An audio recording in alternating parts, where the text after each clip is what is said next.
tous les éléments sont comme réunis pour créer une crise qu'on n'a jamais vue auparavant, je dirais même une crise humanitaire.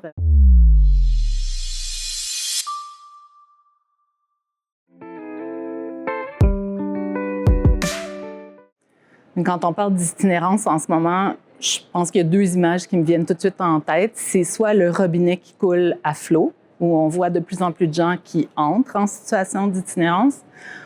Mais je pense aussi que c'est vraiment une tempête parfaite qu'on voit en ce moment depuis la pandémie. Tous les éléments sont comme réunis pour créer une crise qu'on n'a jamais vue auparavant, je dirais même une crise humanitaire.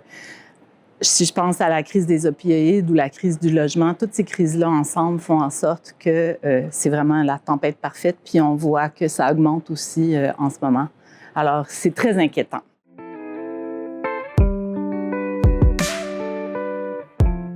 La crise est partout, on ne va pas se le cacher, mais on sait par le passé que ce qui se passe dans le reste du Canada vient éventuellement à Montréal, comme la crise des opioïdes qui a commencé il y a 20 ans à Vancouver et est rendue ici.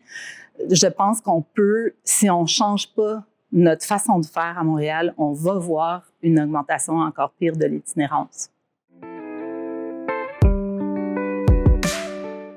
Il y a des moments, des bad luck, qui peuvent arriver à n'importe qui dans une vie, qui peuvent mener à l'itinérance, puis on a besoin de notre filet social qui est là quand même pour rattraper ces gens-là. Il y a besoin d'être comme encore plus solide. On a toujours développé notre réponse communautaire aux problématiques sociales et je pense que les Québécois n'acceptent pas tout simplement que les personnes âgées ou que les personnes vulnérables se ramassent à la rue. C'est sûr que les conditions, c'est qu'on ait du logement. Il faut construire du logement massivement.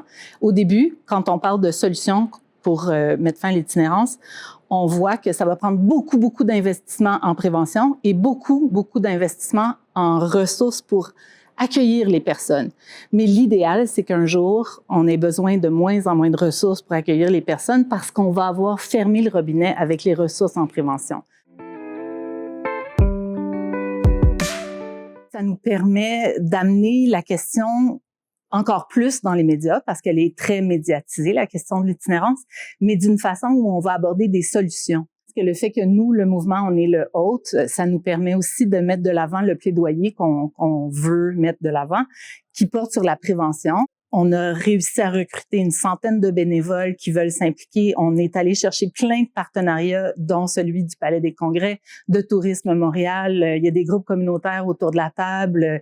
Il y a Makivik, il y a Projet Autochtone. C'est vraiment un sujet qui nous rallie et les gens veulent contribuer, veulent faire quelque chose. Fait que si on peut garder ce momentum-là après la conférence pour amener notre plaidoyer puis la prévention à l'avant-plan, on va avoir une réussite.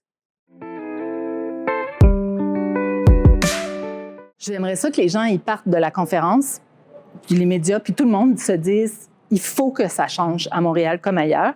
Puis on a les outils, on est capable de changer les choses ensemble.